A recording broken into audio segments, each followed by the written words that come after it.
వాహిని media ప్రేక్షకులకు నమస్కారం. నా పేరు కేఆర్ఎం శ్రీనివాస్ రెడ్డి. మాది వెస్ట్ గోదావరి తణుకు దగ్గర వైద్య వెల్నెస్ సెంటర్ అనే హాస్పిటల్ను మేము గత కొన్ని సంవత్సరాల నుంచి రన్ చేస్తూ ఉన్నాం. మా తాత ముత్తాతలు ఈ వైద్య వృత్తిలోనే ఈ గ్రామంలో చేశారు. దాని మూలంగా నేను ఈ మారుమూల గ్రామంలో నేను కూడా స్టార్ట్ చేసి దిగ్విజయంగా రన్ చేయడం జరుగుతుంది. అదే రకంగా మా వైద్య వెల్నెస్ సెంటర్ కేపీహెచ్బిలో కూడా మేము లాస్ట్ ఇయర్ స్టార్ట్ చేసాం. ఈ రోజున మనం తెలుసుకోబోయేటువంటి విషయం, ఈ రోజున సమాజంలో మనం ఎవరిని చూసినా అందరూ టెన్షన్ టెన్షన్ టెన్షన్. ఈ టెన్షన్ మూలంగా ఆడవాళ్ళలో కావచ్చు, మగవాళ్ళలో కావచ్చు అనేక రకములైనటువంటి ఇబ్బందుల్ని ఎదుర్కొంటూ ఉన్నాం. అందులో ముఖ్యమైనటువంటి ప్రాబ్లం లేడీస్లో పీసీఓడి, పీసీఓఎస్, తర్వాత గర్భధారణ సమస్యలు, తర్వాత వాళ్ళు నెలసరి డేట్ సమయంలో వచ్చేటువంటి ప్రాబ్లమ్స్, ఇవన్నీ మనం తరచూ వింటూ ఉంటున్నాం. ఎందుకు జరుగుతుంది ఇది ఈ సమాజంలో? ఇంతకు ముందు లేవు, ఇప్పుడు ప్రస్తుతం ఎందుకు జరుగుతుంది అంటే మనం తినేటువంటి పదార్థాలు అన్నీ కూడా కల్తీలు, తర్వాత క్రిమిసంహారక మందులు దాని మీద విచ్చలవిడిగా వాడటం మూలంగా ఈ ప్రాబ్లమ్స్ని మనం ఫేస్ చేయడం జరుగుతుంది. ఉదాహరణకి మన వరే చూసుకుంటే విచ్చలవిడిగా దాంట్లో సింథటిక్ పైరిథ్రాయిడ్స్ని వాడటం జరుగుతూ ఉంటుంది. ఈ సింథటిక్ పైరిథ్రాయిడ్స్ ఈ పోలినేషన్ సమయంలో ఆ సింథటిక్ పైరిథ్రాయిడ్స్ని పిచికారీ చేయడం మూలంగా అది ఆ వరి గింజ గట్టిపడేటువంటి సమయంలో దాని లోపల ప్రవేశించి దాన్ని తిన్నప్పుడు అది మన శరీరంలోకి ప్రవేశిస్తూ ఉంటుంది. తర్వాత ఇంకో విషయం ఏంటంటే, ఇప్పుడు మనకు ఉన్నటువంటి ఈ లైఫ్లో అంతా హర్రీబరీ లైఫ్. ఈ హర్రీబరీ లైఫ్లో మనం ఏది పడితే అది జంక్ ఫుడ్స్ తినటం, తర్వాత అంజనీమాటో లాంటివి ఎక్కువ వాడటం మూలంగా, తర్వాత ఇంతకు ముందరైతే మనకి పెద్ద పెద్ద ఉమ్మడి కుటుంబాలు ఉండేవి. దాంతో ఏదైనా ప్రాబ్లమ్స్ ఫేస్ చేస్తే మొత్తం అందరూ కూడా దాన్ని కలిసి పంచుకునేవారు. కానీ ఇప్పుడు ఏంటంటే శాటిలైట్ ఫ్యామిలీస్ అయిపోయినాయి. కొడుకు లేకపోతే కూతురికి జాబ్ రావడం, వాళ్ళు మళ్ళీ సిటీస్కి వెళ్ళిపోవడం, తర్వాత వాళ్ళు ప్రాబ్లమ్స్, ఎందుకంటే వాళ్ళు చదువుకున్న వెంటనే క్యాంపస్ కొట్టేస్తున్నారు, వాళ్ళకి ఏదో జాబ్ వచ్చేస్తుంది, వాళ్ళు వెళ్ళిపోతున్నారు. దాంతో వాళ్ళకి సరైనటువంటి అవగాహన ఈ సమస్యల మీద ఉండడం లేదు. దాంతో వాళ్ళు టెన్షన్ పడడం మూలంగా ఇటువంటి ప్రాబ్లమ్స్ అన్నీ వాళ్ళల్లో రావడం అనేది మనం చూస్తూ ఉన్నాం. దీన్ని మనం పరిష్కారం చేయొచ్చా అంటే చాలా సింపుల్గా చేసుకోవచ్చు. కానీ అది చెప్పేటువంటి పెద్దవాళ్ళు కూడా మనకి కరువైపోయారు. ఎందుకంటే అనాథ నుంచి మనకి వంశపారంపర్యంగా లేకపోతే పెద్దవాళ్ళు చెప్తాను పిల్లవాళ్ళు వినేటువంటి సంస్కృతి ఉండేది మనకి. కానీ ఇప్పుడు అది చెప్పేవాళ్ళు లేరు, అలా చేయాలనేటువంటి సమయం కూడా వాళ్ళకి లేదు. ఎందుకంటే భార్య మార్నింగ్ షిఫ్ట్ అయితే భర్తకి ఈవినింగ్ షిఫ్ట్, ఏ యూఎస్ఓ క్లయింట్కి చేస్తూ ఉంటాడు. కాబట్టి వీళ్ళిద్దరి మధ్య సరైనటువంటి అన్యోన్యమైన దాంపత్యం లేదు. దాంతో ఏంటంటే వాళ్ళకి చెప్పే నాదుడు లేడు. ఇప్పుడు మనకు పెళ్లి కాని పిల్లల్లో కూడా మనం చూస్తూ ఉన్నాం ఎక్కువ అవాంఛిత రోమాలు, తర్వాత పీరియడ్స్ రెగ్యులర్గా రాకపోవడం. రెగ్యులర్గా అంటే 3 monthsకి 4 monthsకి ఎప్పుడు వస్తున్నాయో తెలియడం లేదు. తర్వాత డాక్టర్ దగ్గరికి వెళ్తే అమ్మ నీకు పీసీఓడి ఉంది, నీకు ఆపరేషన్ చేయాలి, ఇందులో గాలిబుడుగులు ఉన్నాయని చెప్పడం. దీని మూలంగా ఎవరికి చెప్పుకోలేని పరిస్థితి.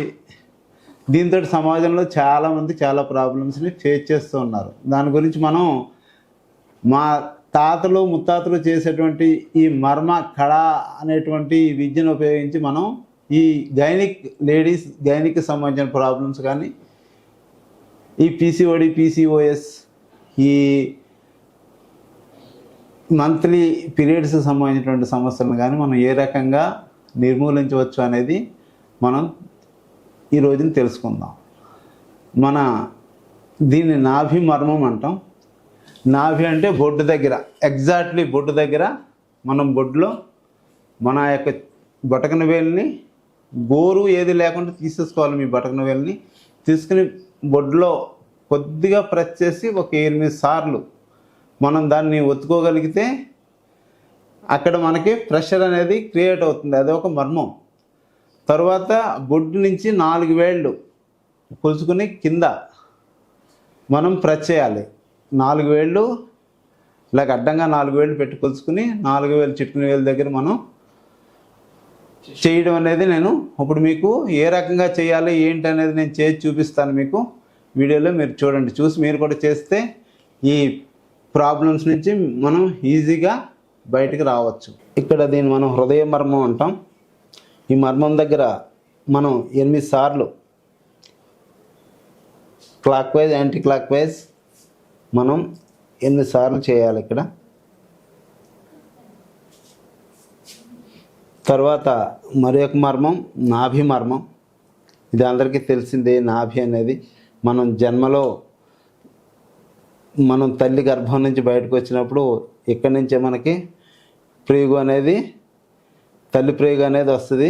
ఇదే నాభి. ఈ నాభి మర్మం దగ్గర మనం చేతికి గోరు ఏది లేకుండా చూసి ఇట్లా నాభి మర్మం, నాభి దగ్గర కూడా మనం చేయాలి. ఈ మర్మం కూడా మనకి చాలా బాగా మనకి ఈ పైన చెప్పిన విషయాల్లో బాగా ఉపయోగపడుతూ ఉంటుంది, హెల్ప్ చేస్తూ ఉంటుంది, దోహదకారిగా ఉంటుంది.